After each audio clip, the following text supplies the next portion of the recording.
You're listening to the Broadway Podcast Network.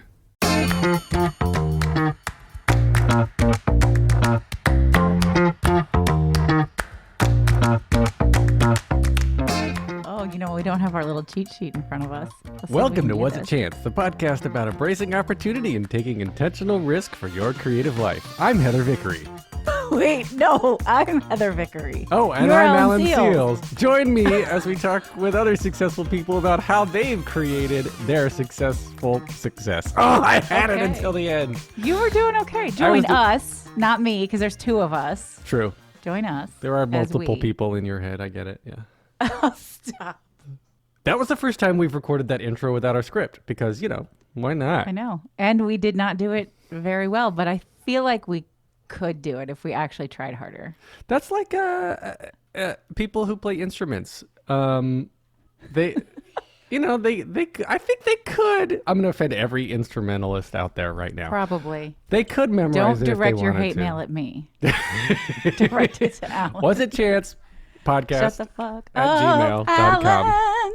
We have met so many really cool people. Really cool people and people who have legit changed the world. I still go back to Jim Jamiro. I love that story. I'm just like, I'm just gonna invent Disney Home Video. That's cool. I'm just gonna do that because I can. And then he freaking did. I mean, there have been so many, and from all different facets of creativity. Like, we had Jay Klaus, who's an online creator. We've had so many musicians. Oh my gosh, so many wonderful versions of Shut the Fuck Up, Alan. Wonderful is a relative term, but okay. So fun. In fact, I made the one from Lauren Jelinkovich your ringtone. Now, to be fair, I usually have my ringer off, but when I randomly turn it on or I forget and then it pops up with her aria of Shut the Fuck Up, Alan, it just tickles me to no end. So thanks, Lauren. I mean, I'm just looking back to our episode list, right? Me too. Like you said, the diversity, like Nicole Carosella just not performing, she didn't go through performing at all, but manifested this creativity for her own jewelry line. And of course, Justin Guarini, we've heard of Justin Guarini. Justin! That was my fangirl moment for the year. Justin. Well, I think he knew that. Shit. Did he? How did he? Now I'm embarrassed. No, I don't know. It's I tried fine. to stay so cool. Totally fine. Oh man, I want to go back and talk with Ian Eisendrath again too, and be like, thanks, man, because my kids cannot stop listening to Lyle Lyle Crocodile. I mean, we listen to the music in the car. It's so much fun, and it was really fun to go see the movie and be like, I know all about the creation of this. And also, I think it was Ian for Spirited. Yeah, Ian, I was going to say, Ian also was working on Spirited, which he couldn't really talk about at the time we recorded. So the episode came out on August 2nd, and I can't remember when we actually recorded it. It was previous to that, duh. So we told the story of getting Octavia Spencer to be comfortable singing because she doesn't consider herself a singer. And I watched Spirited with my 6.5-year-old, which I shouldn't have because it had a few adult language words in it. But really, really funny and just good musically because... Yeah. And Ryan Reynolds, that process for how Ryan Reynolds, who's like, look, I don't need to know how to be a great singer. I need to know how to sing this music for this movie. Show me, I will do a great job, and then I'm out. There was seeing how other people create was fun. God, I was looking back, man, I'm just remembering little tidbits from all our episodes, like Mary Rutt, Latter-day Lesbians. That was so fun. Mike Abrams, The Wrong Cat Died. I mean, come on. Who doesn't love a good podcast? I totally offended him because... Oh, did you? He's talking about the track on Google. I don't know. I don't race car. I don't sport. I was like, yeah, dude, I'm sure that's cool, but I don't care. Oh, the Indy 500? Yeah, he's an Indianapolis guy. And I'm from Indianapolis. I don't care. Who was your favorite Morgan? guest we had that made plushy vaginas? Well, we've only had one guest that's made plushy vaginas, but I will tell you that she and I are social media friends, and she is the best fucking cheerleader. I swear to God, Christina. whatever I post, Christina Raylan Connolly. Yeah. Christina, yeah. When I post on TikTok or Instagram, like she's like, yeah, fuck yeah, I feel that. That's good. You're amazing. I was like, I would sort of put you and your plushy vagina in my pocket and carry you around with me everywhere I go. There's a comment there, and I can't figure it out. But Nope. Insert you dirty can't. comment You're somewhere. gonna have to let that go. Nope. Oh God. And geez, I'm just looking back. Let's see. We How started. about your thirst trap? How about your thirst trap, Josh Breckenridge? I was about to say our first episode of 2022 was Josh Breckenridge, and man, I am a completely straight man, and he makes me thirsty. Gotta say, still. I love that. Oh, Josh is a sweetheart. He's so much fun. It doesn't seem like, so we interviewed Xochitl Gonzalez. She is the New York Times best-selling author of Olga Dies Dreaming. And it doesn't look like Hulu picked up their pilot, but I think it's going to come somewhere else. I've heard so many good things about the book. Yeah, so it's so good. I mean, this you stuff. have a copy. Yeah, I do, and I mean, just outside of my own personal thoughts. I mean, I've heard so many good things about it. Okay. Yeah. But yeah, the entire process of shopping around pilots and getting things made and stuff. I mean, literally, it can take a decade just to get somebody to pick something up, and then it goes nuts. And this isn't the most popular author in the world right now, but look at J.K. Rowling and how many Not popular herself, but the Harry Potter story Yes. was turned down by multiple publishing houses before somebody picked it up. Where I don't know who picked it up, but I've heard a couple people didn't want it, and then now they're biting themselves in the ass kicking themselves in the ass because man, they just threw away a gold mine. We've also interviewed some really cool influencers, people who just started doing stuff on Instagram or on TikTok, and next thing you know, they're literally making a living off of this. Happen to both be men, which I actually think most influencers are female, but we interviewed two men. We've got Jose Rolon, who I know from the wedding industry. Jose was just in a reality TV show for dating, like he was dating. Really? We got to go watch it. Yeah. Oh no, I didn't see that. I got to go. Hopefully it wasn't no. Love is Blind. Please tell me it wasn't Love is Blind. It wasn't. Okay. It wasn't. It was something specific to New York. I'll have to go and look it up. That's bad. We'll try and put it in the show notes. And then we did, Alan, help me out. Benjamin. I'm not going to get it right. Equity Ben. Equity Ben. Ben Pateshki Smith. I'm sorry, Ben Pateshki Skinner. Sorry, Ben. Equity Ben. Ooh, we've tried it 3 times, Ben, and we're just doing the best we can. But so fun, right? Just cooks dinner for his family, and he was introduced to us by also guests, Allison and Lulu from 10K Dollar Day. Love those gals. They're hilarious. I'm hoping Lulu has been in 1776 and it's touring. I'm hoping she's going to be in the performance in Chicago. Why don't you just text her? Fun. Ask her. I will. She said that there's a 2-week out, so they may not do all of the tour dates. So when we get closer, I will definitely text her. Oh, interesting. And say, I didn't know if the Broadway cast is probably. Do you know if the Broadway cast got She first said right yes. of refusal? Oh, good. Yep. Good. Mm-hmm. Awesome. Good for her. Well, so we had that conversation when we were all together at Podcast Movement. You and I, we got to hang out, do some live interviews, I remember that. talk to our friends, Lindsay Yeah. McMahon Lizzie McMahon and Jay Klaus. Jay Klaus. and Jake Klaus. Go to the chopper, Molly's Jay English, Klaus. Lindsay. She's our buddy. We get to hang out with her when we're in the same room. That's so fun. Yeah. So many cool people. Well, Who are so we missing? looking back at all of our episodes, and let's see, this is going to be episode 30. So we've had 29 real episodes. Well, I guess you count the first one. That was just 2 of us. So 28 real episodes We're with other real. guests. We are real. We're real. Is there anything that sticks out for you? What sticks out as kind of like the best advice or best opportunity someone latched onto to make their success? I think we've seen it with everybody. And there are a couple of people we still haven't mentioned. Mauricio Martinez, who we got to interview in person and I love, and Steve Silverman. That interview was hilarious because the two of you were on your own SNL skit the entire time. But what I've seen from everyone, I think the most powerful thing is be open to turning left when you thought you were going to turn right. I mean, right? Be open to changing your mind and going down a different direction instead of totally focused on it's got to be this way. It has to be just like this, because the greatest things happen when you leave an element for surprise. And that's the show, right? Was it chance? Like, what opportunity did you embrace that led you down this path that you are manifesting? And everyone's like, just be open-minded, be willing to be flexible. That plays into my overall takeaway so far as well, is that a failure in the moment typically isn't a failure long term. Because if you're expecting to go left and you fail at going left, you're going to end up going another direction, probably right, and then that will become right. See what I did there? Did you practice that? No, that was top of my head.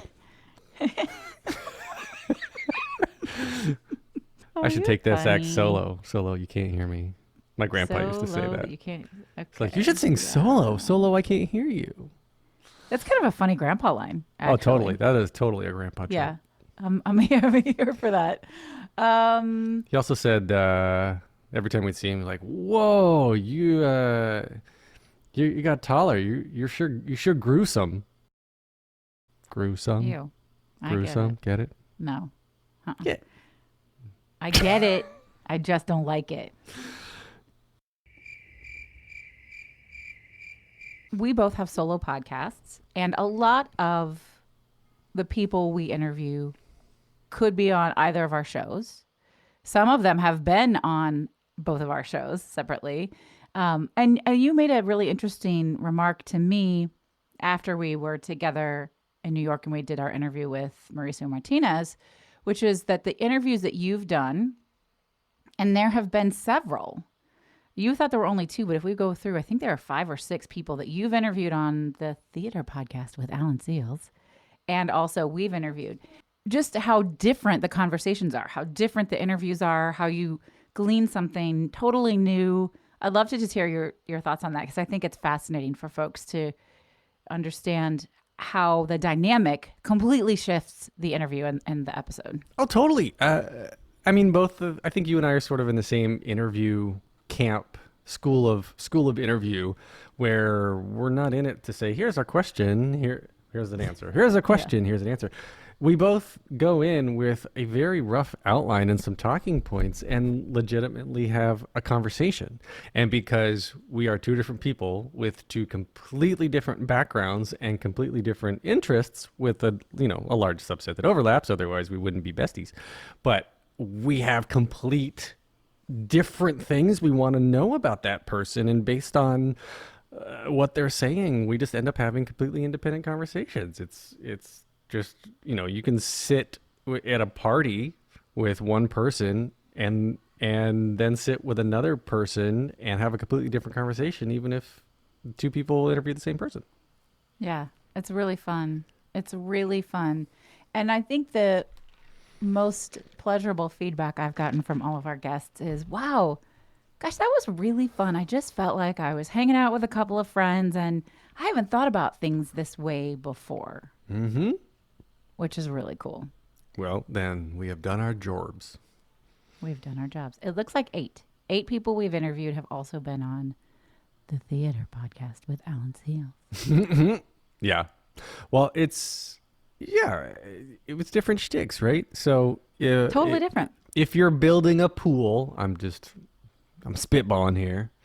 You're gonna have an engineer who's gonna ask you, so what tools are you using? Have you calculated your square footage? Tell me about the materials you're using. And then you're gonna have a landscaper who's also talking to the same pool builder, saying, what's your stone gonna be? What's the aesthetic gonna be? What's your chi? What's your flow? So you can have one person doing one job and get completely different conversations depending on who's doing the interview. Of course. Yeah. Yeah. And different audiences too. Yep. Or there's some crossover. It's just been fun. It's my favorite thing that I do. And I'm so grateful for you and that we get to do this together and we get to have so much fun whenever we're hanging out. I am grateful for you too. I enjoy all of this. This is just fun to be able to record and leave a legacy. Someone said that to me once early in my podcasting career, was one of the cool things is that we're leaving a legacy for our children, for Yeah. kind of a lack of other things to do, right? Is that we are in a mode here, at least I am a little bit because my kids are still young, where my kids don't get to experience me this way yet. Yep.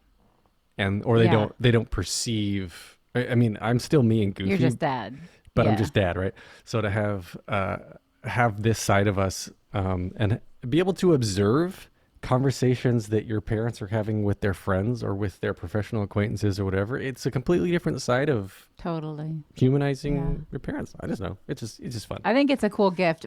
So I do a weekly live show called Brave in Action, and one of my 4 children loves it. My Tessa, she's 13, and if she's home from school, she always watches. And if she's like, I love watching that live show, and I don't know what she loves about it. I always bring attention. I'm like, oh, hey, my daughter's in the audience, and I think she gets a kick out of that. But she gets to see me doing something that's totally different than momming.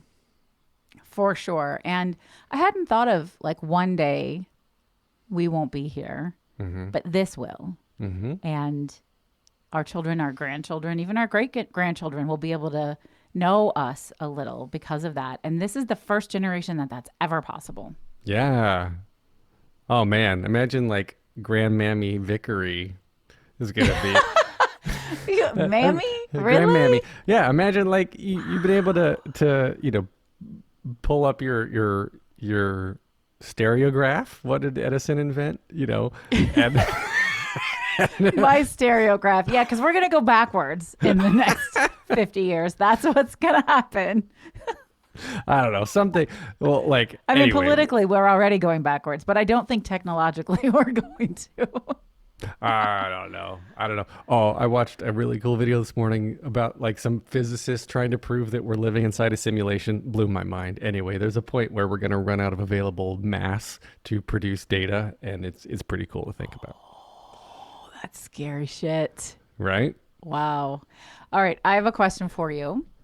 As we move into the next year of hanging out together and having cool interviews, who would you really love to interview? And let's see if we can manifest something very cool.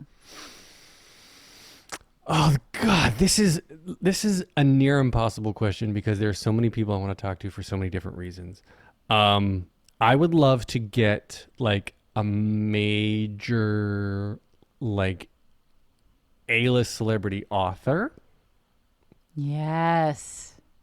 I have a couple that come immediately to mind. It would be a lot of fun. Yeah. I want to dive into that realm a little bit, and I would love to see us expand into the creative fields, people in the creative fields outside of performing arts, because that's where our bread and butter is. That's where our connections are, which is where a lot of our guests have come from.